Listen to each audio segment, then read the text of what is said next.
All right, guys, we are live. It is Rick Ginn, and we are on the YouTube channel. And today's live stream is all about what to do when the seller doesn't accept your cash offer.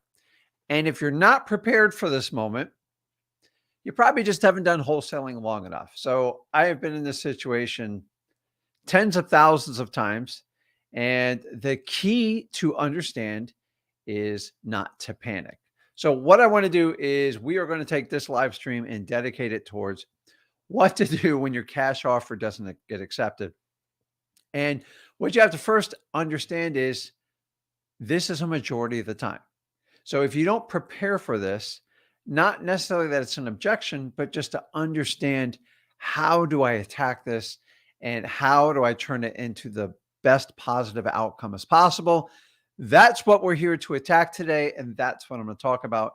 And honestly, I'm an expert on the subject because I've been through it so many dang times. So I'm wearing my trusted glasses today. Yes, I wear contacts. I know you guys aren't used to it, but I just, sometimes you got to give your eyes a break. So what I want you to do is we've kind of got a new studio set up. So you guys don't get completely bored with me. Is you have two ways to interact with me on here. And so I try to make this channel much more personable. And most importantly, is you guys can connect with me. So, number one, you have the comments. And this is a place, just put in your questions. I don't care if you've never done a deal or if you've done thousands of deals. If you want to talk about wholesaling, this is what I do. I don't talk about anything else because this is what I'm an expert at. So I'm an expert at wholesaling. I'm an expert at families. And I love the fish in the outdoors, but I don't do a channel on that one because that's what my passion fuels, which is wholesaling. So use the comments, ask questions. And this is a great place that you can interact with people. Heck, you can even do JV deals with people. So make sure that the person you vet them on your own. Just because they're on the Rick Ginn channel doesn't mean I actually know them. But for the most part, everybody's here for the exact same reason, to figure out this thing called wholesaling. And I've been doing it 21 years. So I can bring you, honestly, I think the best content to help you get through it, because I still remember like it was yesterday when I started out wholesaling, and I want to help you out. So if that's what you want to do, use the comments. Also, we have a one-on-one I am going to share with you right now. I'm just going to copy this. Let's see how to do this. You can tell I'm not let's put this in the comment sections. If you want to do a one-on-one with me, I'm going to put the link up right now. It's under Rick Ginn on that comment. I promise you it's safe. Just go there, make sure you register at StreamYard. And if you want to do a one-on-one, if you want to get online. And then what I'm going to do is we're going to go through the mechanics of what to do when your cash offer doesn't get accepted. The key is don't panic. You've got to remember that. So many of you guys panic, which creates hysteria, which freaks your sellers out, which doesn't get you a great deal. But if you want to do the one-on-ones, click on that link. Just get in line. And as many questions as I have, I promise you, I will answer them. So what else do we have here? Use the comments section. And also, let me see here. Just make sure you subscribe to this channel. Why? Because it helps so many others just like you to find the content on wholesaling so they can get started. So many people have to go through this guru gate when they get started. Just to let you know, if you're brand new in wholesaling, you are a target, and they will take as much money from you as can, and you're going to have a high rate of failure. It's just the truth, guys. It's not even debatable anymore. It's the truth. It doesn't mean you don't have to pay for instruction, but if you're brand new, I want you to learn and figure out how to get started in this business. And the best way to start is go over to freewholesaling.com. And if you're new to this is a course that I've developed through my 21 years of knowledge. My son has contributed over the last 6 years because I taught him this business. And when I taught my son how to do this business, I had an epiphany go off. And I just teach the basic mechanics of what you have to do on a daily basis to be successful at wholesaling. And here's the best part. The whole dang thing's free. Now, a lot of you think, oh my God, here we go. Someone's doing something free. I've done this free for 3 years, 100%. I think we're around 10,000 testimonials. Nobody has more testimonials than we do at freewholesaling.com. You know why? Because number one, we don't ask for a testimonial. They're 100% organic. So you don't have to worry about some paid service like spending you. And number two, it works. The reality of the wholesaling business is most of you guys are pumped up. You get super excited and then you pay for a course. And most of the time you're let down to find out the person doesn't even wholesale anymore. You know, you're never getting that with me and Zach. So I love this business. I can attest 21 years. There's very few people that have been in 21 years that consistently still wholesale. Do I do other things? Absolutely. I do commercial. I do Airbnb. I do all that stuff. I do creative financing. But I am here to focus on wholesaling because that is the gateway to really get you not only financially free, but to get you freedom of your time. And I want you to understand that. And if I can connect with anybody on this live, this is how we're going to do it. So let me jump into the lesson. So I got plenty of people coming on the stream so I can get time with you. So you guys know how to start. And for God's sakes, if you enjoy this content, make sure you smash the like button. Once again, I'm vain. I like to get some likes. And, you know, I'm an old man with glasses today, so I can't see. So before we get started, I want to kind of put something out there. I know me and Zach pushed the most content out there, and I was featured on, I don't know, it was YTY or something like that. And what they did is they took little clips, and it was a negative. Listen, I don't even care. I mean, publicity is publicity, but they took a negative article about wholesaling and how people like rip people off. And then I was quoted on like, I'm a low ball. And if you don't feel in the pit of your stomach, you make a low enough offer, like you didn't do it right. And you know what? I 100% stand behind these statements. See, it's easy to take snippets from people, but they conveniently cut out, you've got to be truthful, you've got to be honest, and you can never force someone to take a deal. They conveniently left that part out of my clip, which I find ironic. Since I've been doing this 21 years, I've never, ever had a complaint. I am completely compliant. I have funded over 3,000 deals, but I'm a bad guy because I say lowball. So I find it like ridiculous. I stand behind it. Yes, I used a lowball method. You know why? Because we buy ugly houses. We buy houses that need tons of repairs, tons of neglect. And if you don't buy them cheap, we can't make it work. So please keep quoting and taking snippets of me, teaching people how to be financially free, how to help people. And you know what? I've always told you guys, I am in it for a win-win-win.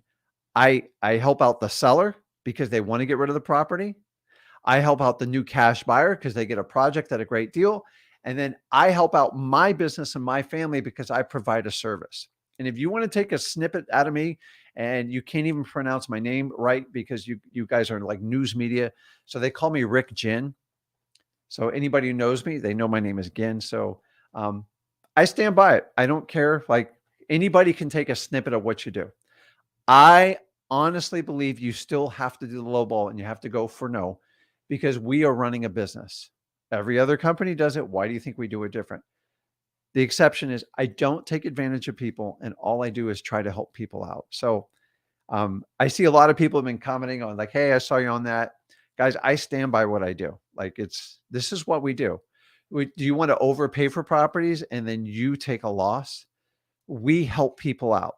So when you see articles like this, stuff like that, and I'm not even going to comment on the other stuff because I know about all the other doings is I've always told you, take care of your sellers, create win-win situations. But if you want to just quote me and say, this is the lowball guy and that's how they take advantage of people, it's ridiculous. Anybody can do that. And I appreciate you guys sharing that video with me like that. I just think it's kind of funny. Like, where is capitalism gone in this country? It's like nobody can make a money if I never take advantage of sellers, and I've always taught you to do the right thing, and I just want you to understand that. So it's out there, millions of people are viewing it, whatever. It is what it is. I'm not going to change. This is who I am. I'm authentic. I tell you how it is. I've always told you can never force someone to do a deal with you. Either it works or it doesn't. And that's what we're going to talk a little bit about today. So without further ado, let's roll into it. So I want to tell you, what do you do when your cash offer doesn't get accepted? So number one, I want to let you know it's absolutely okay. honestly, sometimes, like, I can't tell you how many times, especially when I started, I pushed and pushed to get an offer and it didn't get accepted. And I got really upset about it. And sometimes the world has this weird way of working to help you from your own self. A lot of times, a seller will do you a favor by not taking your offer. And I know that sounds crazy, but I can't tell you how many times I was wrong in the beginning and I put in a low offer. They didn't accept it. Somebody else got the offer and that person got stuck with the property for a long time and they did me a huge favor. So, number one, it's okay. You're going to get more rejected than you get accepted. So, embrace it. Like, don't worry about it. So, what you've got to understand is I'm going to give you the dog story. And so I've got a mutt. We love him in the family, but he's been around a long time. But my dog used to go out if you have like a screen patio door and I got a big giant yard, and he would go out there. I let him do his business. And then, not that it gets cold in Florida, but sometimes it's windy and rainy. I'm like, come on in. And the dang dog would not come in no matter how many times I called his name. I would scream. And then I made the mistake of going out and trying to find him in the yard. So a lot of times it was late at night. The dog's dark black, so it was hard to find. So I would hear him and he'd move around and I kept chasing around. Well, sometimes it's going 10, 15 minutes. And any of you own a dog know how frustrating this is. And I finally, after doing this over and over like an idiot, I decided to just go back through the screen door and just let it shut. And I quickly learned when he heard that screen door shut, my dog knew he was all alone and then panicked and would run back to the door. So what I'm trying to teach you here is if you chase your sellers too hard, even if you are the right fit, you freak them out. Sometimes over pursuing, which is a natural tendency when you start out wholesaling, you make people nervous, and you've got to be aware of this. They always tell you, always got to be closing. It's the complete opposite in wholesaling. You actually have to act a bit uninterested, and you definitely have to be separated from the outcome if they accept your contract. And most of you in the beginning are so eager to get your deals accepted, your anxiety builds up and you send a vibe to your seller and you can freak them out. Let me ask you this. Have you ever wanted to buy something so bad and you wanted it and you just like got super aggressive? You can freak people out to the point they go, either I'm not charging you enough or I'm missing something, or I got this thing so lowly priced, I screwed up. And so you start creating this doubt when you chase them. So think of the dog story when you first deal with people, because it makes a tremendous difference. And this is a skill that has to be learned. Remember, you're not going to force anyone to sell you a house. So once you get over that, stop chasing them. Rule number one, if you don't chase, there is no chase to engage. I just dealt with a deal, literally. I've been chasing on a commercial project for quite a few months. And you know what? It just, the negotiations got ridiculous. Now, I use realtors and brokers for the whole thing, but I just said, hey, that's the best we can do. And we walked away. I was threatened with multiple backup offers, all this stuff. I said, God bless you. Told the realtor to walk away. 2 weeks goes by. Guess what? Hey, Mr. Rick, we want to talk. Can we reopen the negotiations?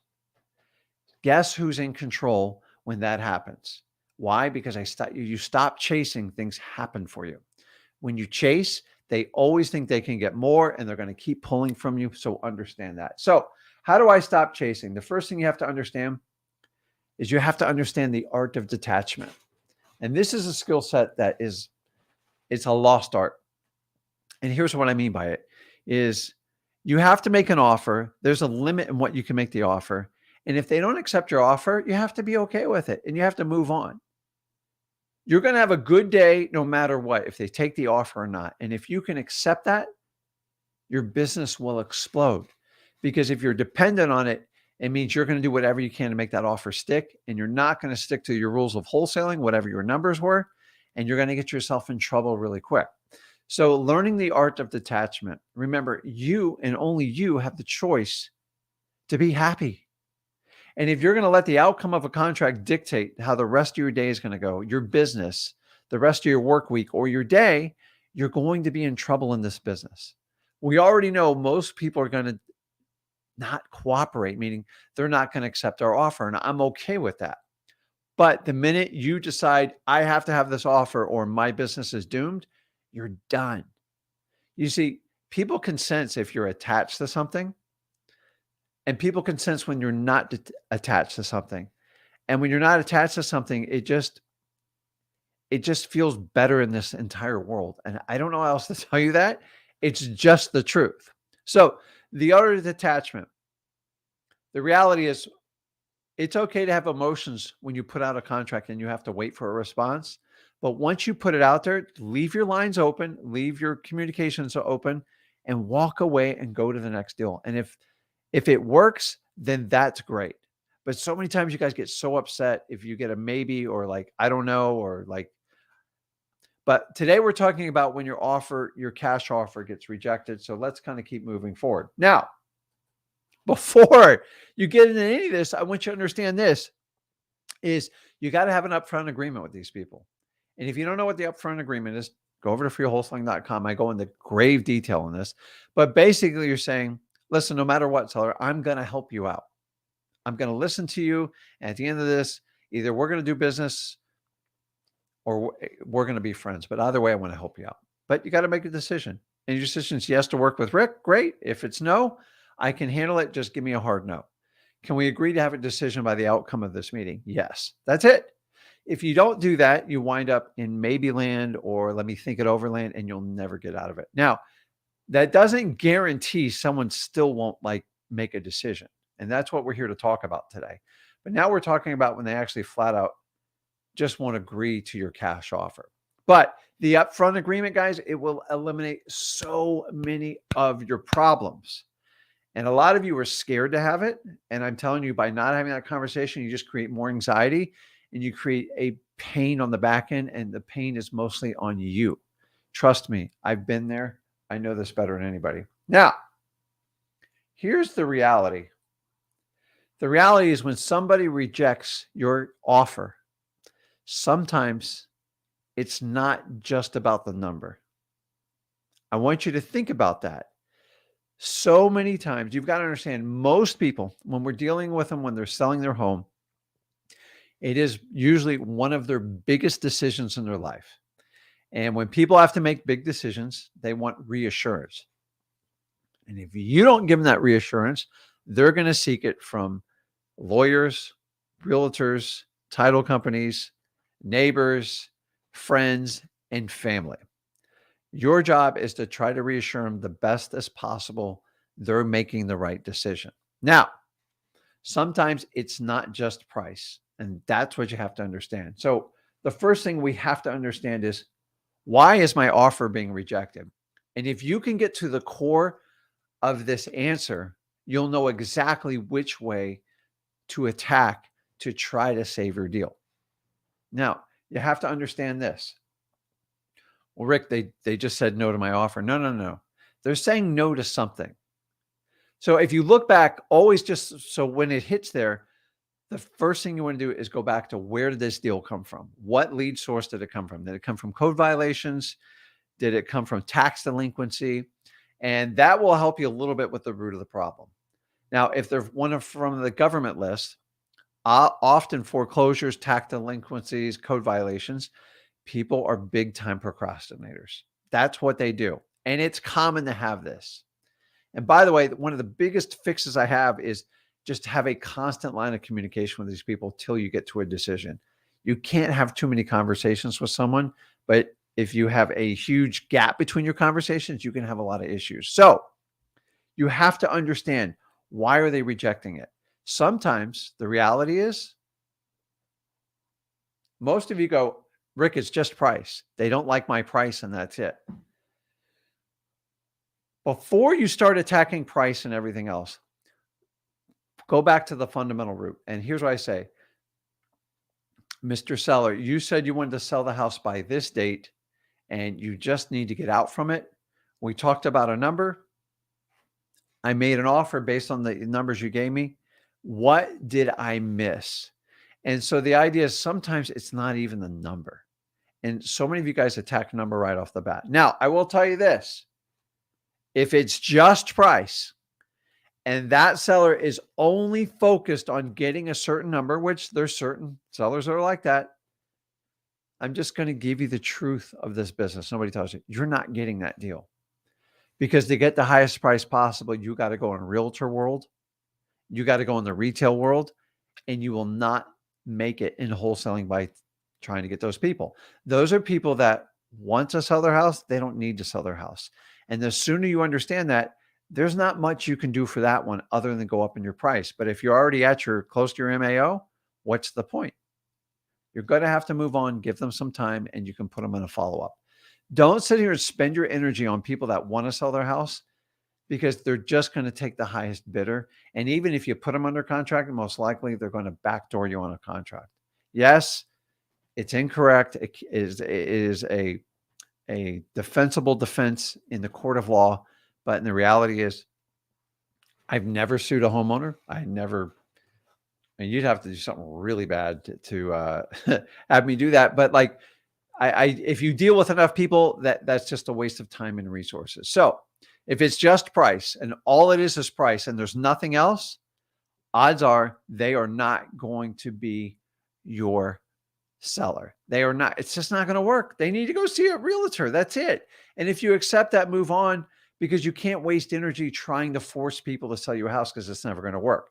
If it's just price and we're trying to get the lowest price available, you understand the conflict there. Don't waste your time on that. So, but I'm here to tell you, often it's not just price.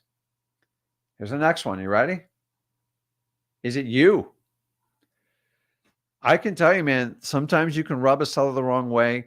And when I say it's you, don't take it personally. But sometimes if we're new to the business and we're very like sometimes you just get jacked up. So it might be your first appointment. You get super excited. Maybe you got ADHD like me, and your energy makes the seller nervous. And they said, listen, I got to sell this house. I'm getting liens on it, everything like that. But they're just not confident in your ability to buy it. And honestly, I've had this happen to me before. It's definitely happened to Zach. And a lot of you on the stream, you can absolutely relate to it, because a lot of you are like, oh my God, is it me? I've never bought a house before. You have to exude confidence, but sometimes we lean the wrong way. So I'm an ADHD guy. I'm a high energy guy. And some mellow, calm down people, like they get freaked out with my energy, and I get it. So remember, it's your job to mirror your seller, not the other way around. So you have to match them. And sometimes we screw up, and it's okay. And so the key is, if you kind of know it's you, I'm going to give you the tricks to fix it, because this is kind of the easier part of the deal. And I want you to understand this. So, guys, I'm going to get to your questions. I'm working a little slow today because I got my specs on it. So if it's you, here's a technique I use. Just get personal, because you got to bring them back. The number one thing a motivated seller wants to do is solve a problem. They want certainty. They want to get the house sold. The only skill set you can really reassure them is that it's going to get done. And how do you do that? You get personal with them. I go back to and remind them, hey, what was your goal? And I always want a goal, an outcome with a seller. They say, hey, I want to get rid of this house by this month so I can get on with my life. I can live with my family and take care of dad or whatever. That's where you get personal and you focus on that. That's it. Because a lot of times they're just scared. They're procrastinating. It's a huge decision, but they know it needs to be done. Remember, I always talk about you being the guide and walking them through this decision matter. You never can force them, but you can guide them. And I have met so many sellers that are so scared to make a decision because it seems so final, but they know if they don't make a decision, they can't get out of the current environment they're in. And our job is to guide them through it. And if you can show that confidence through guiding them through it and get personal with it, here's the truth. Most sellers we deal with, motivated sellers, they make emotional decisions. That's why they're in the position they are. It's our job to be responsible and help guide them through their options on how we can help fix this problem for it. And if you can do that in a reassuring manner, engage them with their eyes, get them to laugh and really have a conversation and build a massive amount of rapport, there's no reason you can't do exactly what I do. And this is what I do every time someone says, "Hey, Rick, I can't take your offer. It's just not going to work out." I've had people say, "Hey, Rick," they take the offer and they sign and they still make that crazy phone call, and it drives me crazy. The next one, your terms. They don't like your terms. Well, Rick, you said you're going to buy it 4 months out. I get it. You're trying to get the longest terms possible, but sometimes it doesn't agree with them. And you got to go back and find out what their terms are. So many times as investors, we put in the terms that we want. And you've got to understand you have to take in consideration what your seller wants, because your offer should be catered around what they want, especially if you're getting a great price. And here's what I always say: I'm not living in your home, and I want you to close on the date of your choice at your convenience. And so many times they go, "Well, I'll close it in 30 days or I'll close it in 90 days. That's too long. That's too short." Remember, focus on what your seller needs. And this is a great time to reiterate and go back to them and say, "Listen, I understand you're hesitant with my cash offer. And I try, is it the terms? Is it me? Is it the price? What is it?" Now, price is always a little bit of a combination, but if it's pure price, I'm just telling you, don't waste your time. It's not going to work. The only thing that cures price is time, period. You got to let people soak in that property and go through like retail hell of a realtor. And even then, it's not the easiest thing in the world. So look at your terms and see if it matches to your sellers and make adjustments for them. Tell them, I want to work with you and help you out with it. So, and I want you to understand this. You've got to engage your team. So here's the most common thing we deal with. A lot of times don't take your offer because maybe you just have no experience doing it. That's fine. So remember, I teach you how to build your team. You don't know how to just go to freewholesaling.com. Is you want to use your title company. You want to use everybody on your team to help you out. So a lot of times people are like, "Well, I don't know if this is a scam or not. How do I know you're legit?"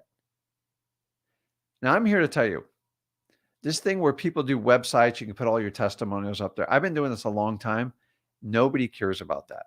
My recommendation, if you want to get credibility for social content, the easiest thing is simple YouTube videos, do seller testimonials, or just do a video, a 1 or 2 minute infomercial, what you do, and just post some stuff on like some appointments you go on and stuff like that. So they kind of know, hey, they're for real. And number 2 is just a simple Facebook page. Why?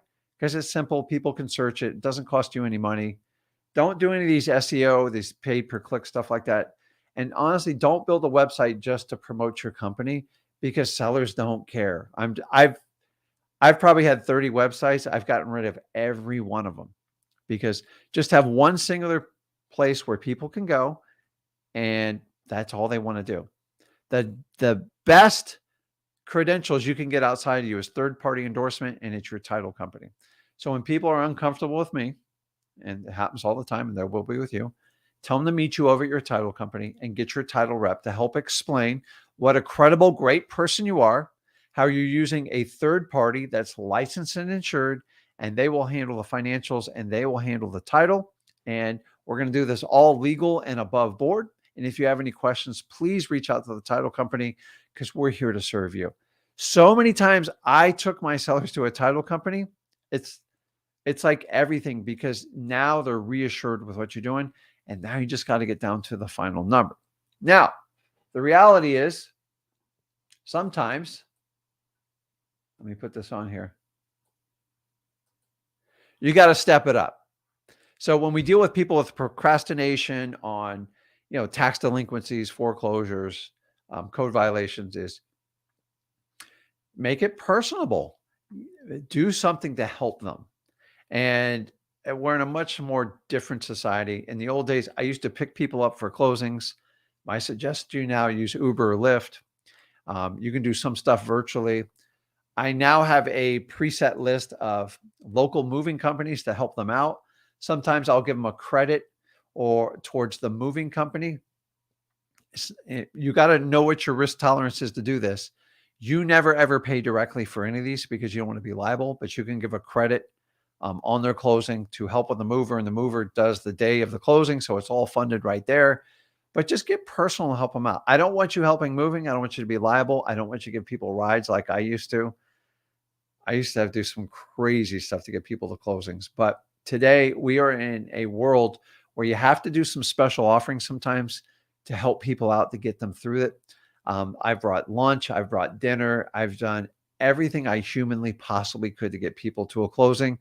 But be very aware of your liability if you're going to do any of that stuff. And anytime you can outsource it to another party, it's going to protect you somewhat. So just be careful with that. And you know what the reality is, guys? Is sometimes your deals just they get rejected. Now, if you've gone through all these steps to save the deal, and so here's key number one. If at all possible, meet with your seller in person to discuss why they're not taking your offer. Why?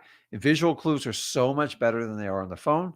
But on the phone, you just have to listen twice as hard, and you got to listen for inflections in their voice. And the sooner that time frame you can connect with them, the better. The more time that goes through, your deal just falls apart naturally. So usually within 24 hours, a maximum 48 hours, that is your time to save any deal.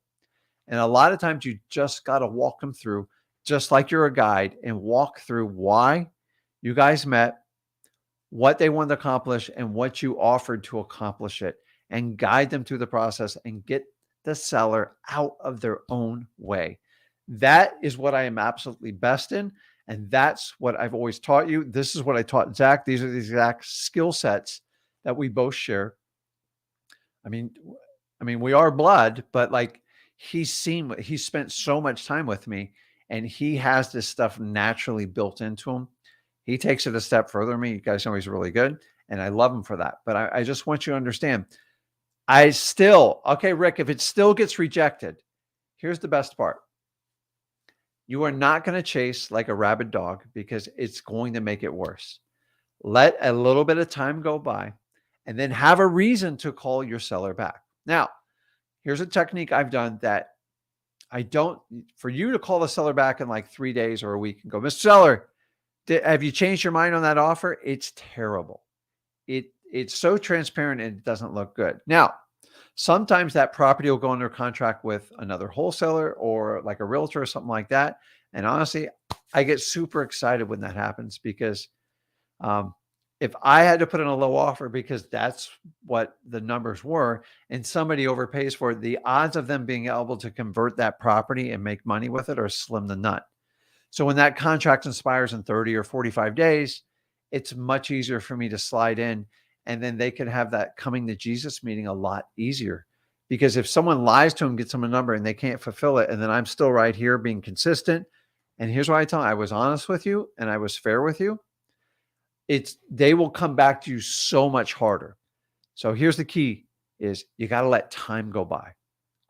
I am not a proponent of calling somebody every day to see if they're going to take my offer. Now, here's the technique. Instead of saying, hey, Colin, you're going to reconsider my offer, call for some other random thing. Hey, John, I'm calling you. I forgot to ask you, is that pool, is it salt water or fresh water in the back? I was just curious because I'm considering possibly doing that with another one of my properties, or my wife wants to do with and you seem like to be the expert on it. Boom. Because I remember John spent a lot of time discussing that pool. He spent 40 minutes, and I've had a customer do this to me before, and I listened to him. He's very passionate about the pool, and he wants me to understand it. So what do? I engage what's very personal to him. Instead of, hey, John, did you reconsider my offer? I just call him. Hey, John, hey, I got a quick question about the pool. John gets excited, starts talking to me. And then he's like, it's Rick. Then I can ask, what did you ever wind up doing with the property? The key is here, I didn't ask if you reconsider my offer. And either they have it listed with somebody else and it's failing, or they haven't made a final decision. And sometimes, hey, John, will you sit down with a cup of coffee with me? And, I'm open to discussing this to see how we can bridge the gap.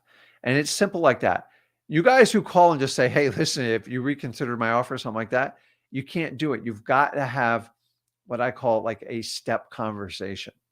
Have something that relinks you together, that makes them super excited, get them passionate and talking and conversing with you. Then you go back and you address the property. Because when you hit them right off the bat, they're going to be in the defense mode and you're most likely going to get a negative answer. So, two things that can change an offer without you, it's time and circumstance, and it's okay. I've had people come back years later, change their mind and get it done. Just as long as you understand that, that is going to be the key. Guys, people reject our offers all the time. And if you understand that going into it, it's not a big deal. And I want you to understand, the next time your offer gets rejected, just connect with them, try to meet with them in person if it's possible. I know some of you guys do it virtually, and we do it too. Is there's something about people do not like to reject you in person. They don't. So I know if I go in person, I increase my odds by 50%. So if you're doing a local market and you're doing that, just take your time and listen. If it's solely price, odds are it probably wasn't a great wholesale to begin with. If it's price and a combination of things, work through the combination of things and try to make them, just try to make it more workable for your client. And then if it's just you, use your third parties, AKA your title company, even if you work with a lawyer or something like that, and just have them let you know, hey, listen, Rick's confident, he's assurance. Guys, I used third party on one of my my deal 2 and 3 when I got started out in wholesaling back in 2003, 4, because I got called to the table. I had no idea what I was doing. Remember, our job is to find motivated sellers, track them, give them creative offers, and get the best price under contract. And then we move forward and sort it out. And so many people try to figure out this entire business from head to toe. My favorite ones to go, hey, Rick, I almost get this on a daily basis. I know a lot of people. I'm talking about people outside of the wholesaling business. They go, Rick, I found a list of foreclosures. Can you give them to me and then we can split the deals? And I have always one simple question: did you talk to them? If you didn't talk to them, you're not bringing any value to the table, because I can get those lists from anywhere. The value is always in connecting with home sellers and just being a great listener. And if you can be a great listener, you can strike up a great conversation, and a great conversation usually turns into a great wholesale deal. And nobody wants to take the time to do this anymore. And that's why we have so many problems wholesaling. We try to run people over. And at the end of the day, wholesaling is nothing more than a people business. The real estate is just a side effect of human problems. That's all it is. That's why I like it so much. Real estate's just the math. And once you figure the math out, you got to deal with the human emotions and how can I help you get to the spot you want to get. And that's all we do. We are going to get rejected. And the sooner you can get past that, the better you're going to do. We come up with a society where everything's supposed to be perfect. You're supposed to get an A on this, and everyone's supposed to say yes. And that's not the reality of the world we live in. So if you want to get stuck in the matrix and do that, be my guest. You're not going to get anywhere doing that. So I'm okay if people are going to make quotes about me and, hey, Rick, he teaches this wholesaling where they lowball. I do, because that's how the business has run. Period. End of story. And if the truth hurts certain types of people in society, then so be it. I'm here. I'm dedicated for wholesalers, and that's what we do. And I'm never going to change it. So let's jump in and let me jump through some comments here. All right, guys, I need to get some help here sometimes. Lots of comments. So I appreciate all the comments. And honestly, your comments helps me give feedback of like what you guys want to talk about and everything. Let's see here. Let me jump in. What's up, Jonathan? How you doing? I love my loyal listeners. What's up, Nick? Jason is always here, and I love what Jason does. If you guys haven't connected with Jason, he's got a great story in this business. I love what he does.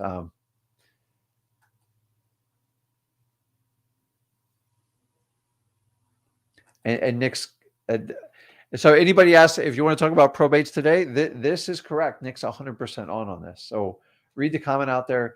The key with probates, because it's not expensive to do. It's a pain in the butt, but it's all about consistency. Most people quit between 30 and 90 days. Actually, 98% of people quit. Why? Because they want instant results. They want 100 leads. It's 1 or 2 leads here and there. When you get them, you connect with them and you make monstrous amounts of profits. And if it was a deal where I got 100 leads a month, it wouldn't work, because then everybody would do it. And I want you to think about that. So,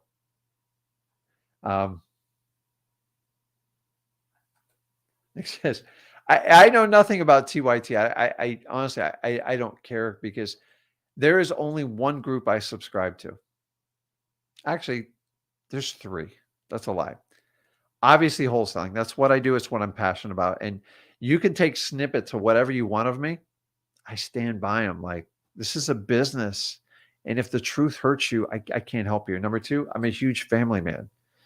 Whatever provides for my family, helps my family out, or makes them prosper, I am all about it. And as long as it helps everybody else. And number 3, I'm just a dang American, man. Like, I love this country. I love the opportunities. And if you ever leave this country, you'll understand what I mean. I've left it a few times, and it's shocking outside this country. There's other great countries. I have no problem with it, but I've never found one where you can do the opportunities like you can in America. That's why wholesaling only really works in America. I'm sure it works in other countries, talked about in Canada, some other stuff, but no, like, you can 100% legally do it here. And I'll argue this with anybody. And if you're subscribed to those 3 channels, you're in the right place. If you want me to spoon feed you a bunch of crap that doesn't work, there's plenty of guys on the internet that will give you that, especially in wholesaling. So that being said, I just love that whole thing. And the funny thing is somebody who was on that video clip with me,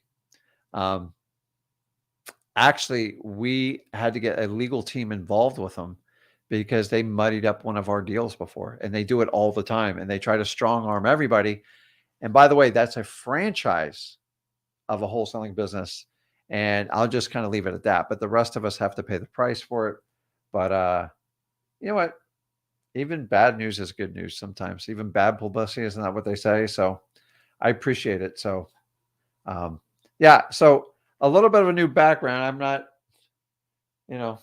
I trust Zach. He's really good with it, but we're working on some ideas to kind of change it up a little bit. So put your comments in there if you have any other questions. We'll keep going through this. Let's see. Okay. So let's jump on and let's work it in order here. Aaron, you there? What's going on, Rick? Hey, man. How you doing? Pretty good. I haven't got to meet you yet. I talked to Zach a little bit. Uh-oh. But, Now you get the old bowl. What's going on, man? honestly, I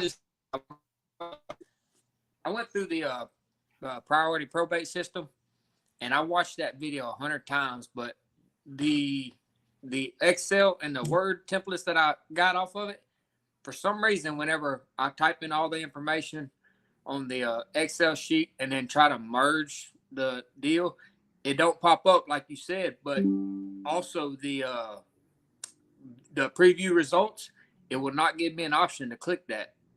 And okay, so I'm going to give you a little heads up, because I spent I spent a lot of time, actually a 5-year period, working through all that stuff. So I know by memory what you're telling me. I feel it. Okay, I'm fortunate enough not to do it anymore. And so here's the challenge: is I put out material, and we spent a lot of time updating it, by the way. And are you in Flip with Rick Plus, or are you just doing it through free wholesaling, or? No, I'm with Plus. Okay. So you said you're inside of Flip with Rick Plus, right? Yes, sir. Okay. So send me a direct message. By the way, you have that ability with me. Okay. And I will send you a video. It's a custom video. And I will walk you through that problem. But what you need to do is tell me what system you're operating on, like a PC, it's iOS, a MacBook.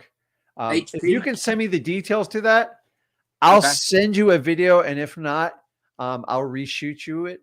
And that's the benefit of working like Flip with Rick Plus. Like, I want to help you out. It's just, guys, understanding it's hard to help everybody out all the time, do custom stuff.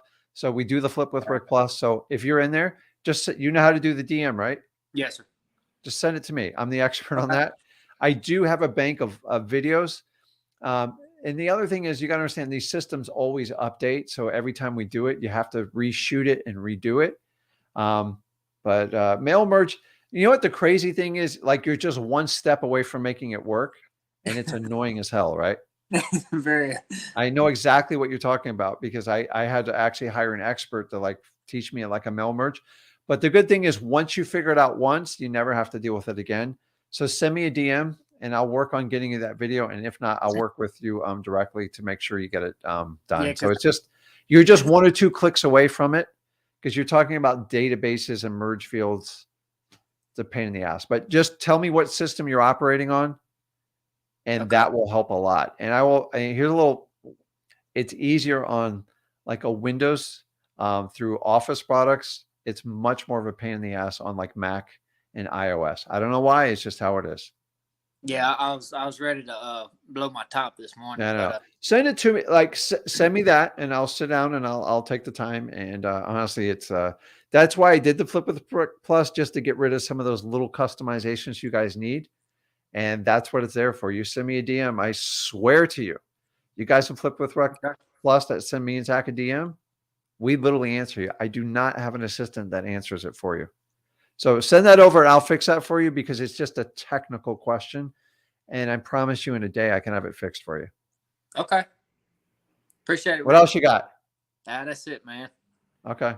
Now keep doing everything else. I know exactly what you're talking about because a long time ago when I just sold the marketing product, I had thousands of people with the same problem. I go, oh man, I didn't really think this through.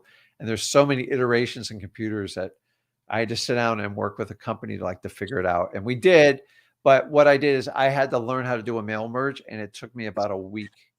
And it took about 50 hours of training. And I don't want you to do that. Like you got to stay in wholesaling because that's where we get lost in doing it. But it's once you figure it out, it's kind of easy. So send me that DM and I'll take care of it as soon as you send it over. Well, also one more thing, Rick, I had I don't know if Zach had told you about me having trouble getting the water shut off list, but go back out some. They had their lawyer contacted me today and was telling me that it'd be a few days, and he was like, we have to extract the names and stuff from it, and I said I just need the addresses and the properties that didn't pay their water, and he said yeah, because I mean if you're going to be contacting these people, and I told him I'm just doing independent research, and yeah, he said, well, if you're going to be contacting these people, he kept saying that like trying to pull it out that I was going to, but anyway, they're getting me the list. It's just taking them a minute, and so they're kind of stuck because if he says no, then he becomes legally liable, and it's just I don't know, dude. I don't know if you ever met a lawyer that just didn't talk out of both ends of their mouth. I got a lot of my friends are lawyers, but guys, if I had to sit here and run everything by a lawyer, I would never I wouldn't even shoot these videos. Oh, somebody might get upset with you. So like you got to learn to just go through the hoops. And 9 out of 10 people, you tell them you got to talk to a lawyer, they're done, like scared to death. So just keep plowing through it. Lawyers don't scare me at all. Yeah, they're by far the worst list I've tried to pull yet. Yeah. Well, that's everything. That is the challenging one, but that's the beauty of it. Because if you're having this many issues to get it, imagine how many people behind you try to get it and they just say, screw it, I'm not going to deal with it. So they work. There's a reason it's called an earned list. And I'm very happy that you at least fought through it and didn't give up when they threw a lawyer in your face. Because most people go, I don't want that kind of problems. Guys, lawyers are nothing more than fancy people that took a test, that argue stuff every day, and 50% of them are wrong every day. You know why they're wrong? Because they get this little thing called a paycheck. And when I give you information, I have to be right. And that's the difference between me and a lawyer, because I can't tell you how many lawyers told me you can't do this, you can't do that. I move on to the next one every time. And amazingly, you could ask 10 lawyers the exact same question. I almost guarantee you're going to get 7 different answers from it. how can that frickin' be? So Yeah. I'm used to all this stuff, and I just kind of, but I gave up on doing the whole FOIA thing, the Freedom of Information Act, because they just tie you up forever on the pain in the butt. So just keep working through that and send me that DM, and I'll take care of that for you. Okay. All right, Rick. I appreciate it. Okay. Awesome, man. Okay. Let's see here.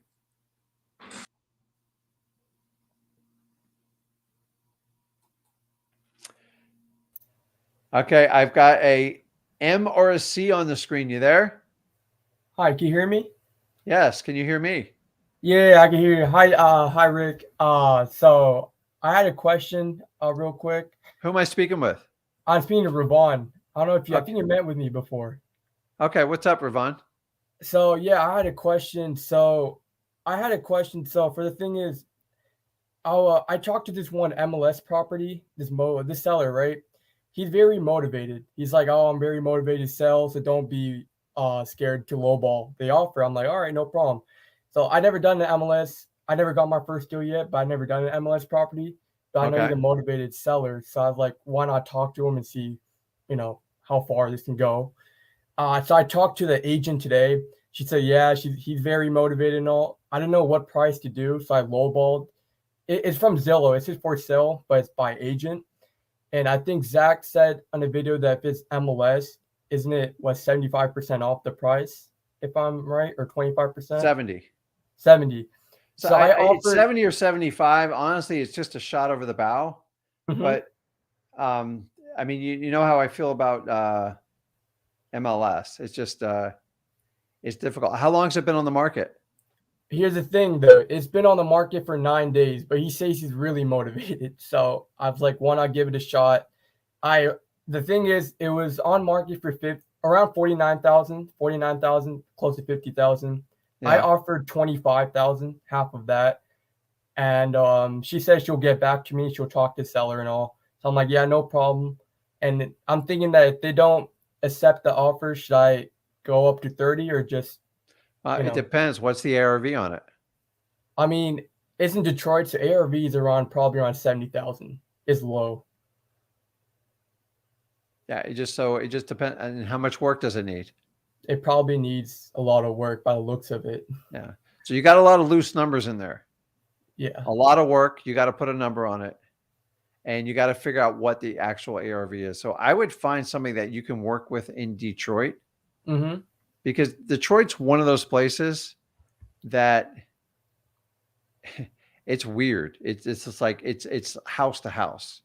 Yeah. So I have a neighborhood that I started out like that, and just, are you doing this locally or virtually? This is virtually. Yeah. So you got to fill in some numbers. So you can either try to rely on that realtor, which is probably not going to work out well for you. Okay. But so let me ask you this: when the seller says they're motivated, is that what the realtor says? Because you're talking to the realtor, not the seller. No. That's what the seller and the realtor said. So I talked to the seller on Friday, and then I talked to the realtor today, and the seller's like, "Hey, don't be offended if you come in with a very low offer, because we are motivated to sell." So I'm like, "Okay, great. I might as well come in there with a low ball offer." Because he said he's motivated to me. I think we build a connection there.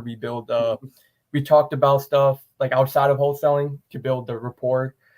And then I'm like, okay, this might be a good deal. So I came back. He said, call the realtor off for the offer. Don't talk to me. I'm like, no problem. I called up the realtor. She was saying that, yeah, he's also very motivated. So I know that he's not lying. So I just came in with the offer of 25,000, just hope for the best. So why is he motivated? Do you know? I didn't, to be honest with you, I didn't ask him for that. Okay, so you need to ask. So the more details you can get, the better you can structure your offer. Oh, well, a lot of times you ask. No, I did. Sorry, I did. I forgot. He wants to retire. So he said he wants to, he's done with the property and he just wants to retire peacefully and all. Was it a rental property or did he live in it? No, it's a rental property. Okay. So this is a part where you draw out their pain. Okay. To get the best deal possible. It's like, tell me a little bit more about the property. Like what's been going on with it. And then they'll usually unload on you if you talk to the seller, not the realtor. The realtor just covers it up. Mm-hmm. And just the reality is the more you can draw out that pain, yeah, the more you can help them come to a conclusion to the problem. Okay. And then number two is you also get to learn what the hell's going on with this property. Listen, sometimes there's just properties that just don't work. I once bought a property. I think I bought it in 2010 in a bad neighborhood. I knew better, but sometimes greed gets the best of you. Yeah. I bought it from a bank, an Oh. apartment complex for $6,000. Oh wow. It had a $600,000 loan on it, and the windows are busted out. I said, I can fix it. I took 9 months, worked with a contractor, spent a fortune, and I wound up right back in the same position as the bank did. Oh. They burned it down. The city put liens on it, and I think I paid 20 grand at closing. It was a big mistake. And what I learned is some properties, it's just the neighborhood owns it, and unless you buy the entire block, you can't fix it. So I just had a really bad area. And so here's another thing I do. I would go look at the history of the property on the property appraiser site and see how many times it's traded hands in the last 10 years, 20 years. Okay. And when you see a high turnover of property, it means nobody can figure out how to make it work. Okay. And they get highly motivated. And there comes a point where some properties just do not work. My highest suggestion to you is find somebody that focuses on Detroit and work with them. And if you don't have somebody, I do have somebody. If you want to send me, you can just send me to support at Flip with Rick and put Detroit in the top, and I'll put you in touch with someone that I know lives there and does this. And wait, is it Captain Michael Flipper or Captain Michael? Is that him? I've got 5 people total. Oh, okay. Yeah, I talked. Listen, when you got to listen to the truth when they tell you. Yeah. If any, like Detroit is just weird. I would never. I don't do Detroit without people helping me out. Okay. Because it's like I'm blind. It seems like a great deal on paper, but Micah is a person that I trust and know there. But I know 4 others that I work with too. Guys, it's tough for. Like I don't know Detroit. I just know of the problems with Detroit. But the problem is it's house to house to house.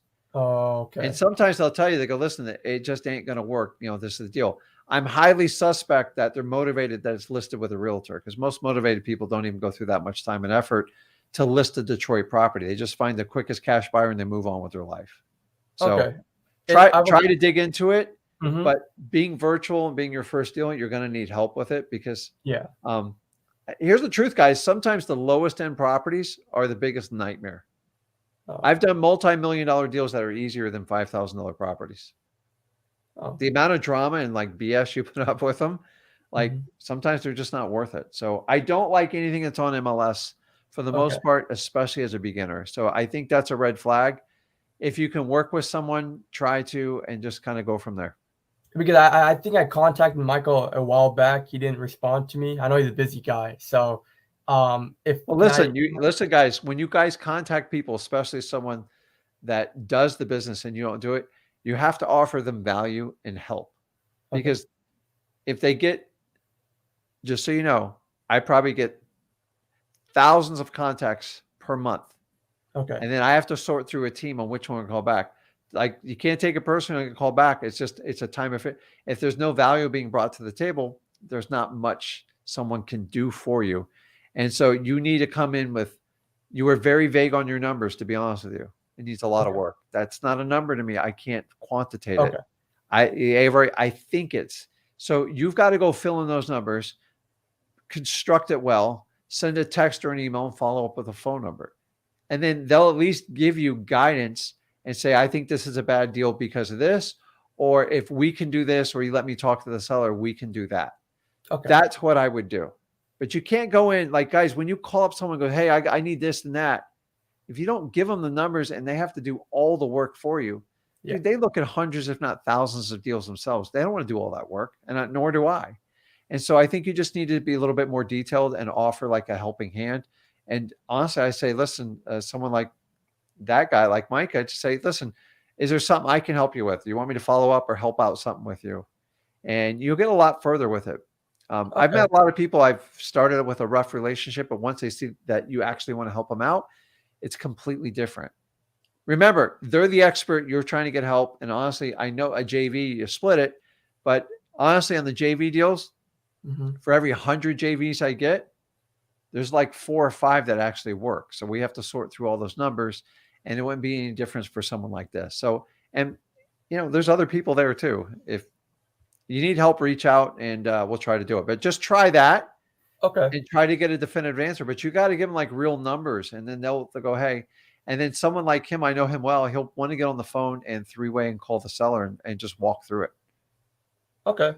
Okay. So, but don't put him in touch with the realtor because he'll lose it. I don't want him calling me. Oh, dude, you're telling people to have me call the realtor. I know he won't do that. I wouldn't do that. Yeah, I'm gonna call directly to him like tomorrow and just ask him again about the repairs and everything just to confirm. Got it, but just get into the numbers low, because if he has to do all those numbers, he's got to take 20, 30 minutes to do it, and it just wastes his time, especially if it's not a deal. Whereas if he only has to put like 5 minutes into it, and he teaches you what to look for, then you go back with a sharper pencil and you find better deals that you can possibly work with him on. Does it make sense? Yeah. And a quick other question. So this is another property I've been working on. So 2 weeks ago, I thought that I had a deal, but turns out that property's a foreclosure.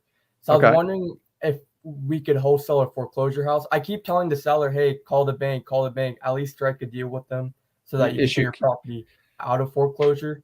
But so, you never, sorry. So what state's it in? It's the same state. So it's in Detroit again. Okay. So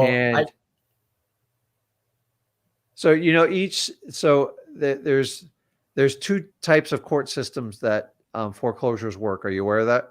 No. So there's a judicial and a non-judicial. So I'm not a lawyer, and I don't want you to be a lawyer, but like in the state of Florida, we're judicial, which means when I buy the property, I own it. The deed's in my name. And then if I put a mortgage on it, if I don't fulfill my obligation, the bank can sue me to court to take the property back to, to cover their, their loan. And in non-judicial state, it kind of works like if you were to buy a car. So have you ever financed a car? No. Let me explain how a car works. Say you go out and buy that nice brand new Honda Accord fully loaded, and it's, 40 grand.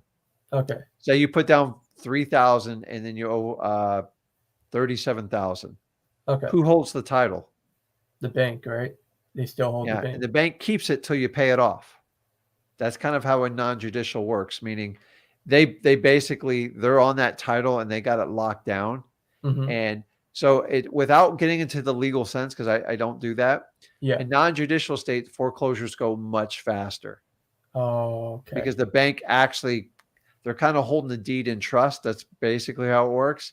Whereas a judicial state is, I own it until you sue me and prove it in court. And then you have a judge saying, we're going to take it back. So find out what that is in that state. But just because a property's in foreclosure, like it just means they're in arrears on their payments. Okay. Here's the key is you don't want to deal with a foreclosure that is close to a final sale. Do you know where the sale date is? There a sale date on it? That's the thing. I don't know at all. I keep telling the seller, hey, call the bank. He never does. So I'm guessing he's unmotivated. So that's why you told me not to chase the dog, once again, I know you're getting started out and I know you're excited about it. Look up. These are public cases. You can look up the docket. You can look up when the last court hearing was. And you can go through it. If you don't understand it, work with your local title company and they'll walk you through it. It's all public record. So there's no reason. You can look it up by their last name and you can pull up the entire docket on their foreclosure. And depending if it's a judicial or non-judicial, you can kind of track. Once they have a final judgment and a sale date, it's brutal. It's hard. It's not for the beginner to do that. But if they haven't done that, it means you have a shot. Can you wholesale a foreclosed house, a house that's in foreclosure? 100%. But you need absolute cooperation from the seller. If they're not down to doing it, don't even bother. Most people in foreclosure bury their head in the sand and let the bank take it back because they're scared and they don't know what to do. So once again, you are a guide that helps people out that are in trouble and go, hey, listen. So in the state of Florida, if you're being foreclosed on, you own that property up to the sale date. Once the sale date, it's over. I have stopped the sale within 30 days. Here's the reality is most people, when you're marketing the foreclosures, they usually like to call you about a week before the sale date. And I tell people that are brand new, don't do it because you have to involve a lawyer. Somebody has to pay the lawyer and you're never going to get their commitment to do that. And if you don't have a sale date, you have a great shot because that usually means you're at least 30 days away and you have time. So You just got to find out what they owe against the property, which is all public record, Mm-hmm. and then find out if they're living in the property or what they want to do. The problem with foreclosure is a lot of people live into it and they're living rent free for years on end, and you're going to take that great deal away from them, and it doesn't work out for them. So if the house is vacant, it's even better in a foreclosure situation because you can show the house, you can get a bid on the house, and all you have to do in a foreclosure is pay off the amount that's owed to the bank. Okay. And a title company can help you do all that. But you got to understand, most people in foreclosure, they don't want to deal with anything. So you're on par with what they're dealing with. Yeah. So try to just find out if they want to sell the house and find out what they owe on the house and the court case. And with that information, then you can work with like another local wholesaler that can walk you through on how to get it done. You can work with us, however you want to do it, but you got to go in and get the facts, because there's nothing worse when somebody presents me a deal and they have no information. It's like, why am I going to do all that work if you don't want to do the work? And that's what you're hearing a rhyme here. And I want you to understand, keep digging in. That's how you learn the business. And then you watch how people react to these situations and go, okay, I know exactly what to do if somebody's at the end of foreclosure, and this is what we need to do. But I tell you, I do not mess around with foreclosures. When people, you have to have 100% cooperation from the seller. Okay. And so many sellers want, well, I want 10 grand if this deal's done. I'm like, you know what? You're going to be lucky to get out alive on this deal. Most of the foreclosures towards the end, I'm giving them an offer and telling them, listen, it's going to save your credit and you don't have to write a check at the end. There might be some money, but at this situation, right now, if you don't make a decision, I guarantee you there'll be no money. So, got it. And then the amount they owe is going to be in the court case as well, too. Okay. And if they owe tremendous amount more money than it's worth, just move on, because it's just not going to work out. Not for a beginner. Okay. Okay. All right. Thank you so much, Rick. Okay. You get it. See ya. Okay. What else did I miss here?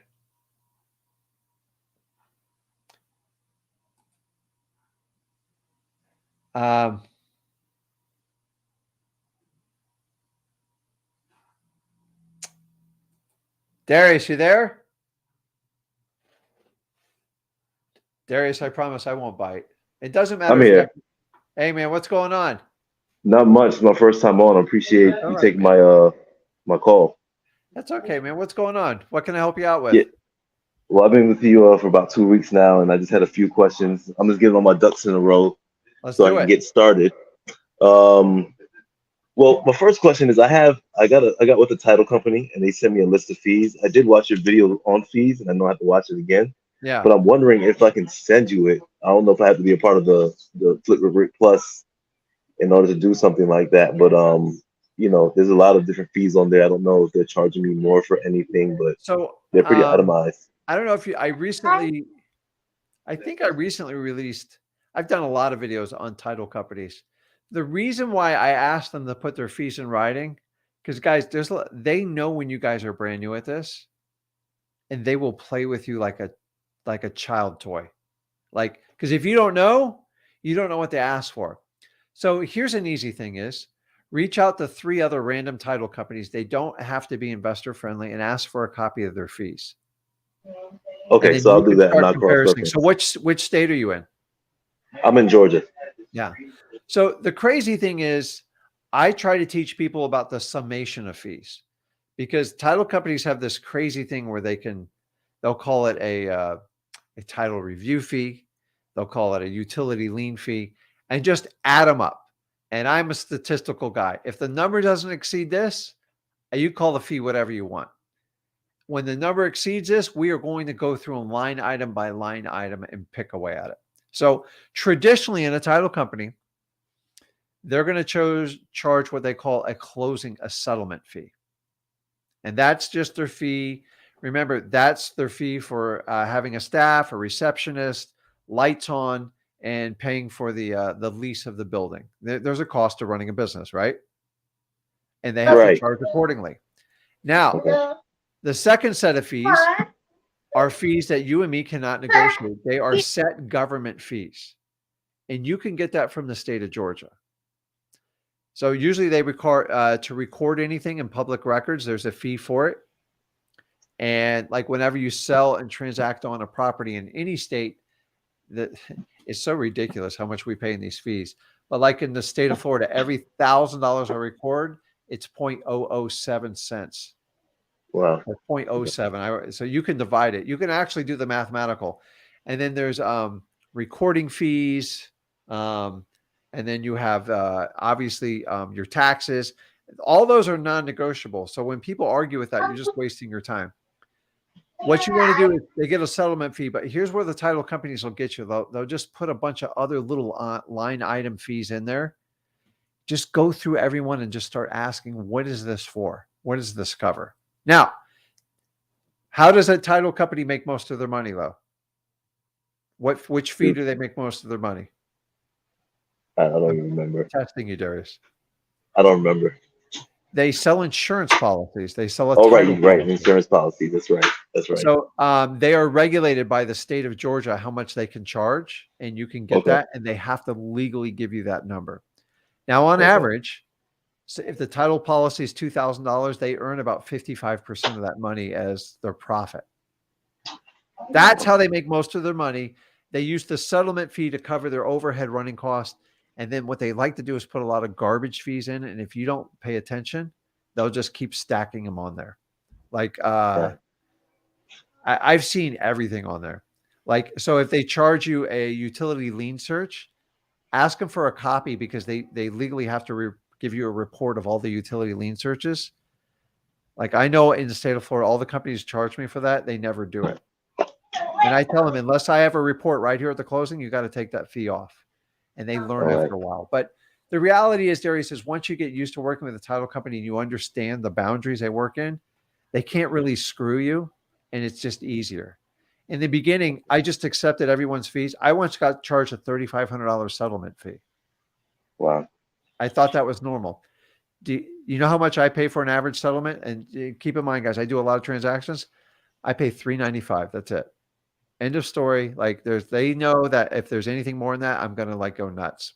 Not me, my transaction coordinator. But I paid $3,500 multiple times with my eyes shut because I didn't know the difference. So all I want you to do is educate yourself on it. Everyone's a little bit different. Everyone's a little different fees. And then every time you get a HUD, it should be consistent to the one you had before. And the only times I ever had changes is when the company got sold or something like massively changed in like legislation or law.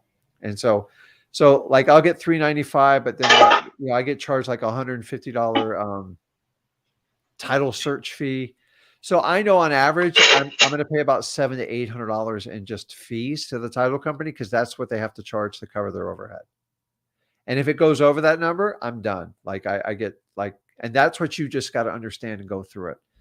If you ever look on a title HUD on a HUD, there's like so many line item numbers. It's ridiculous. And I recently had a title company. They did one HUD for me. I did one 2 weeks later, and they used a different type of HUD, which is very frustrating to me. So you want to make sure they use the same template so you can go by, hey, what's line item 1263? And just be curious and ask a lot of questions. And then you quickly find out what's negotiable and what's not negotiable. And then I told you, find 3 other random title companies and ask for a list of their fees. And then you can compare apples to apples. But once you get to a normal like number, like I always said, listen, as long as the closing fee is under $1,000, like total, you can sit here and nickel dime me all you want. Just make sure you're going to do what I need to do. So if I bring in a cash buyer for an assignment of contract, help me make sure it goes smooth. But my title company, like I was stuck in Miami this last week. They were letting me do, they let me and my staff do everything virtually, remotely. And they have a hard policy. No, they're like, because we've known you so long, hey, we're going to do this for you. And that relationship, honestly, it's worth its weight in gold. And like, but I've had a title company once try to charge me $12,000 for a closing because they were really pissed at me and I was working with another attorney. And you just got to be familiar with your fees. So like you could send it to me, but honestly, it's not hard to find out. And Yeah, if I'm you gonna don't do what understand you it, said. go on Wholesaling Houses for Real and post like the fees there and say you're in the state of Georgia and let people comment it. They'll help you out a lot. Like as long as it's not your private HUD and they post it to you, that's fine. You know, most title companies hide all their fees from people and they just don't share them. And depending on how much of a pain in the ass you are, that's how they charge you. Do you know that? That's the truth. I Okay, talk I to didn't title know. companies Yeah. all the time.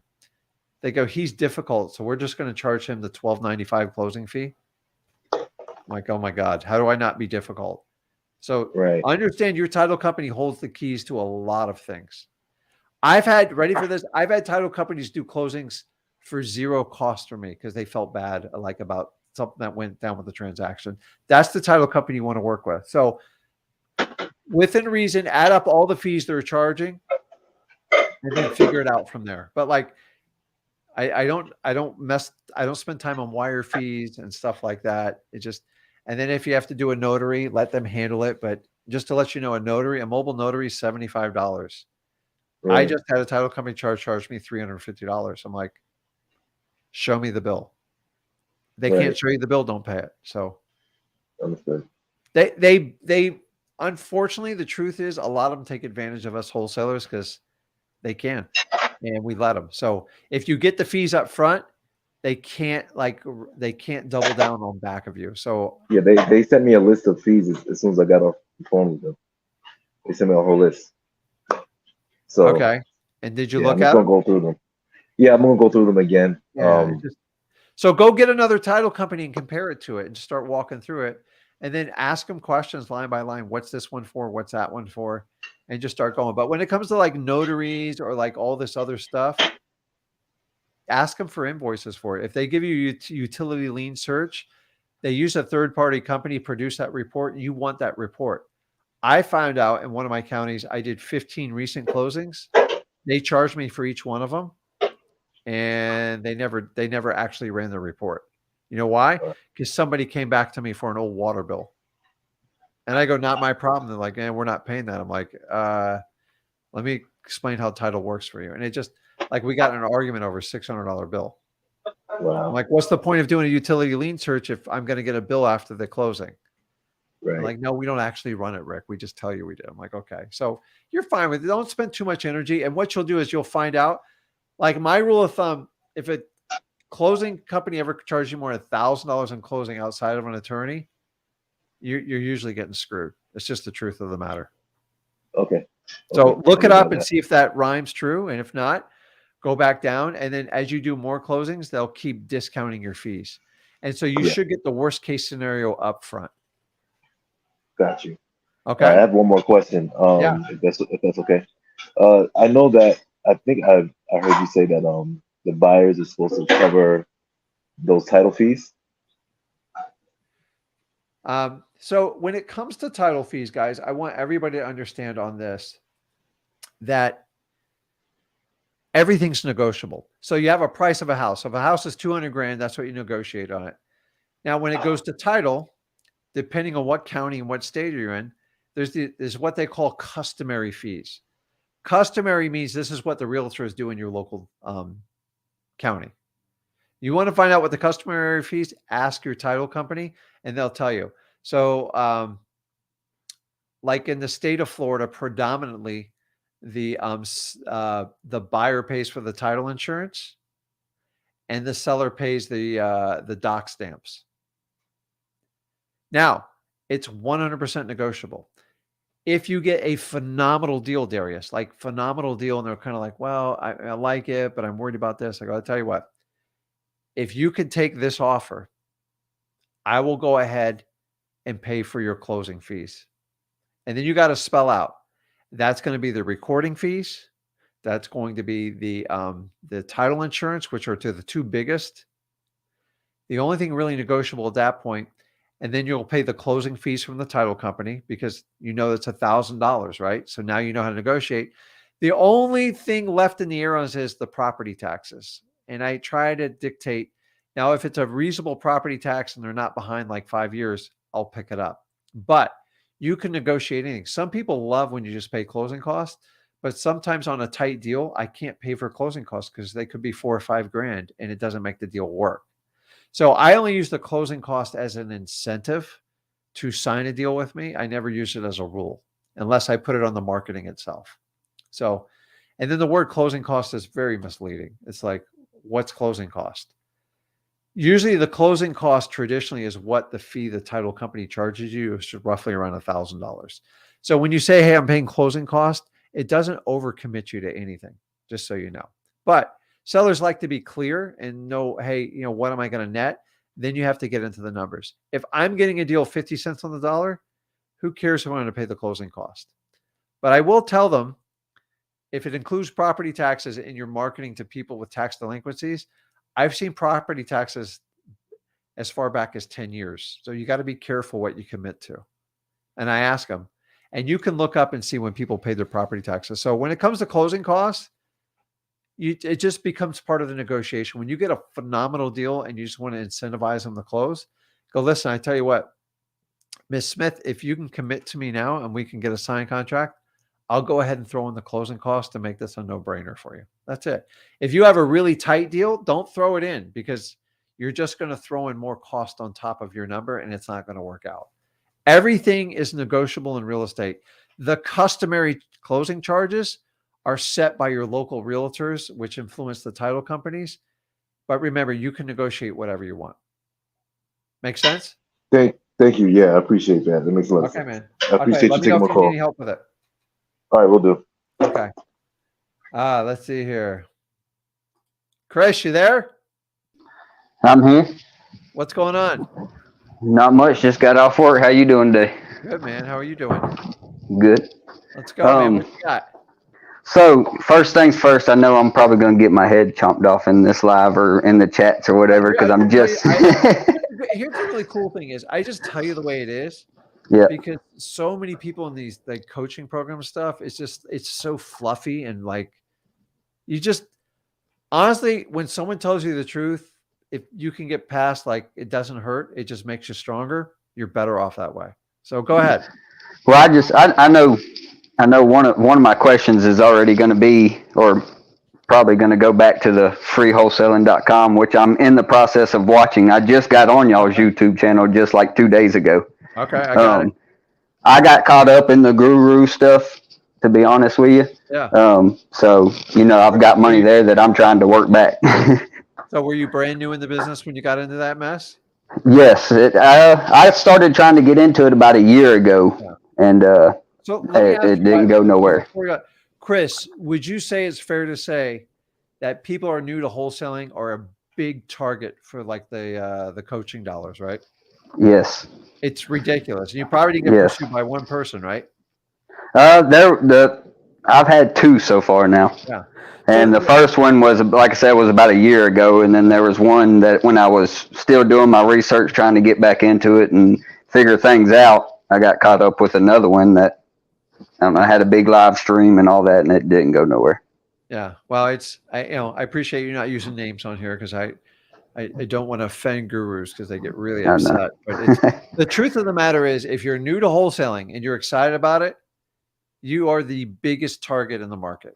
The biggest targets, hands down. And I tell you guys every time, there's no free ride in this. So a lot of times when you pay someone, you probably had huge expectations, right, Chris? Mm-hmm. Like, this is going to, and then so you probably, this is going to solve my problem. I have guidance now. I am completely trusting this person. I know the outcome is going to be positive. And then sometimes like a week later, you're like, oh my God, what did I like this gal or guy is not where it's going to, and then 3 months later, they're just kind of, you get buried in the numbers, and all of a sudden, like, what the hell, what's going on here? And you get frustrated, and most people just quit and they're embarrassed, or some people just got to, okay, I got to find a way to get back on this horse. I can't keep paying these guys these ridiculous fees and get nowhere. And then they come across freewholesaling.com, and I just tell them the truth. I go, it's tough. It takes a huge commitment, and you have to be very disciplined, and it's going to hurt. It's going to make you wildly uncomfortable. It's not going to physically hurt. It's going to make you uncomfortable. But if you can get past this, amazing things will happen in your life. And I think that's the problem with our businesses. Everything's so fluffy and fun up front. And then when it gets down to business, people are scared to tell you the truth. I ain't scared, Chris, and I'll tell you the exact truth, because here's the good part is you did exactly what I did. I had a mentor just run me under the bus. And by the way, I've had this happen almost my entire career. Every time I step, now I've hired some incredible people, but for the most part, most people just give me this giant fee and then I will help guide you through your journey. Well, I find I'd rather just partner up people and make money because I want to put my money where my mouth is. Because if you got to take this giant fee up front, like what are you telling me? And that's Yeah. what goes on with the coaching community, and it drives me nuts. And you guys that are just starting out, you're the biggest target. That's why I did freewholesaling.com, because there's a need for it in the community. And let me ask you, and then we're gonna, before you paid anyone, did they let you look at any courses or do anything before you paid them? No, No, it hasn't been any of that. Just like you've talked about, they haven't really showed nothing. They just talked about it. Let's just talk. So Yeah. we are not short on words in this country. We are so short on action. It's disgusting. So let's jump into it. What do you want to help out with? So my thing is, which I've already, like I said, I've been going through the freewholesaling.com videos. I was actually watching them today until got a notification about you going live. Okay. One of my things, I do the driving for dollars myself. I'm in Phoenix City, Alabama. I'm also going to try it in Georgia because that's where I'm from, Bremen, Georgia, up around the West Georgia area. And I've already got a buyer that's on my list for the Georgia side that he flips, but he works with wholesalers. He used to do the business himself, so he knows how it goes, but he said he's definitely willing to work with me and even give me help if I need it, because him helping me is going to help him. Got it. But my main thing is so as far as title companies go, how you go about as far as getting in with a title company for, the contracts and everything. So it's real simple. You are going to get the, yes, it's in freewholesaling.com. So just go under there.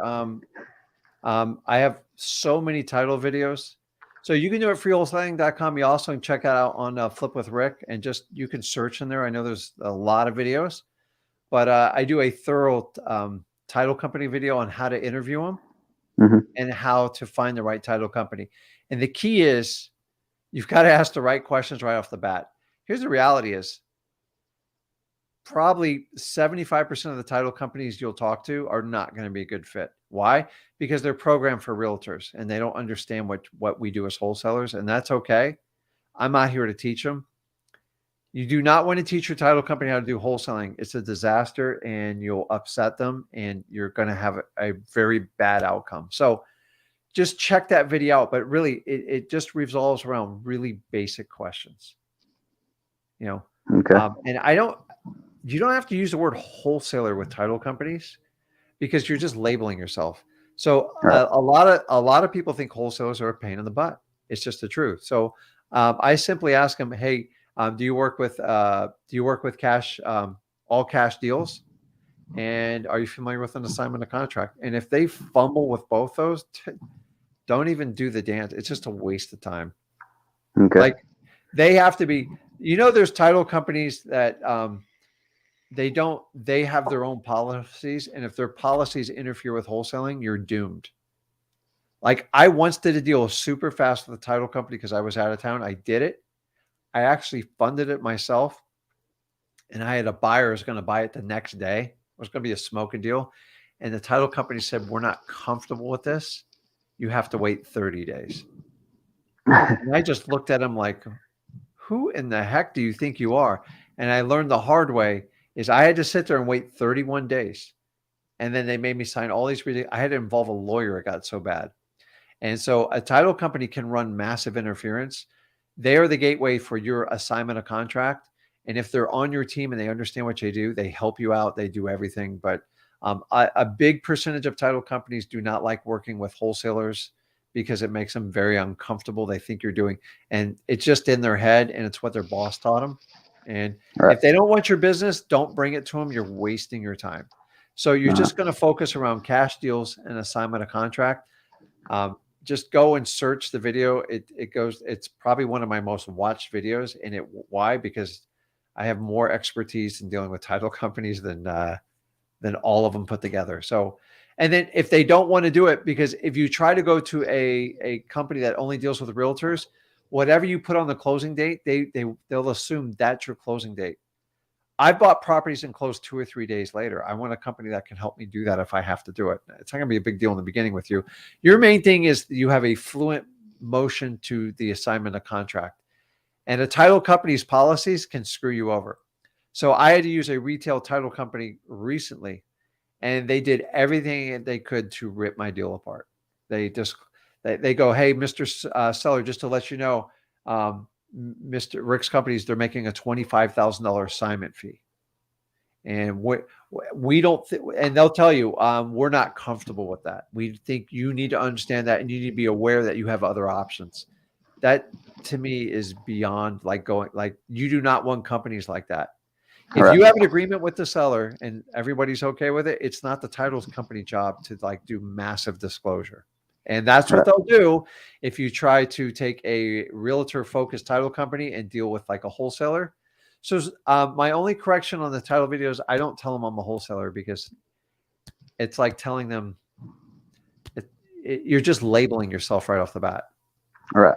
I'm just a cash buyer. I do real estate investing, and we deal with cash. That's it. And then listen carefully to the reaction about assignment of contract. And if it's negative, just politely move on, because you will not be able to work with them. I'm just telling you, they will put you at the end of the pile, and they will run interference all day long.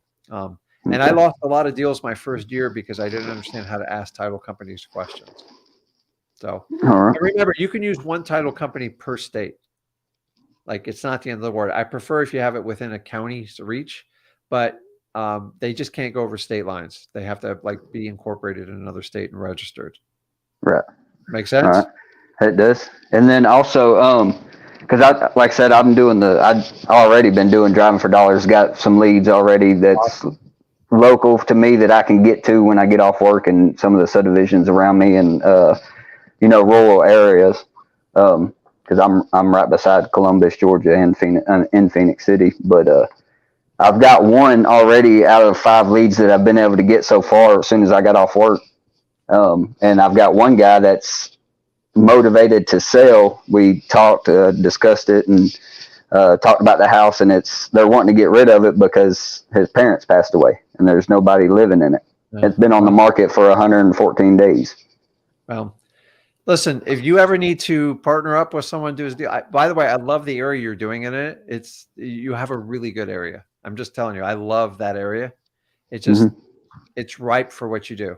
And there's a lot of people in our community, not necessarily do that area, but not too far from you, and they're doing extremely well, and they just got it started. So if you need to JV with us, go to sellmypaper.com. If you want to work a little bit more directly with us, Flip with Rick's always an option. It's not a requirement, but I love to do deals. I love to do deals like where you're at, because I think you're in a really, really good market, and I think you're very wise to what you're doing. So just keep going, keep asking the questions, keep going through freewholesaling.com. Freewholesaling.com, I'm the only guy who's going to tell you have everything you need there. The Flip with Rick Plus is just another level we put on there. We didn't take anything away from Flip with Rick Plus. We just gave you some more time, and we don't sit here and go on 3-hour boring teaching things.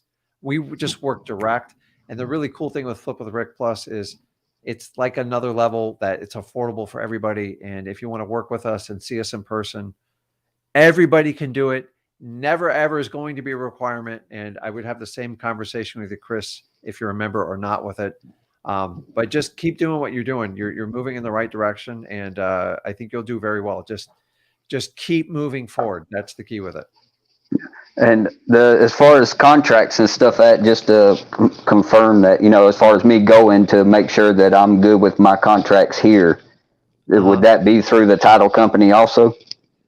Yeah, you always want to run your contract by the title company, make sure they're okay with it before you submit your first one. So I'd rather you submit it. By the way, I've almost done it in every state. The only people who ever have a problem with my contract are lawyers who are looking to get paid. So I could give the lawyer the contract. It doesn't matter. They're always going to make a change because that's how they feel. But run everything through your title company, because that's the person who has to help you the most when you do it. Your title company is basically going to be, I don't say your employee, it's more of like a partner, and they help you guide you through. And title companies have been a big part of my success. So make sure you choose the right one and they understand what you're trying to do. And when they know you're really trying to help people out and get stuff done, they'll actually be more of a proponent of what you do, and they'll help you. And they'll actually help close people that are like, well, is this a scam? What's going on? I bring them over to my title company all the time. It works every time. Yeah. That's what I was going to say. Because, like I said, this guy that I'm talking to and working a deal on is, like I said, is motivated. He said he's ready to sell it as soon as we can get it approved because they don't want to deal with the house no more. Yeah. I mean, remember, you don't have to wait till a probate's over. You don't. That's just a myth created by lawyers who want to get paid. So if so check with your title company, find out if he's the person that can enter into a contract. And he's the owner of the house. Okay, go get it. He's the one that's got it. Yeah, call me if you need anything. We're live all this week, and then if you decide you want to do some more, you know how to get more personal with me. But either way, you have all the tools, man. I like what you're doing. Just keep doing it, Chris. I appreciate it. Okay, bud. I'll see you. Okay, guys. Listen, make sure you're subscribed to this channel because I get to know you a little bit better one-on-one. I won't wear glasses every time. Sometimes you got to give your eyes a break. You guys have contacts. You know what I'm talking about. Make sure you subscribe to this channel. Make sure you hit that like button. Also, check us out on Flip with Rick.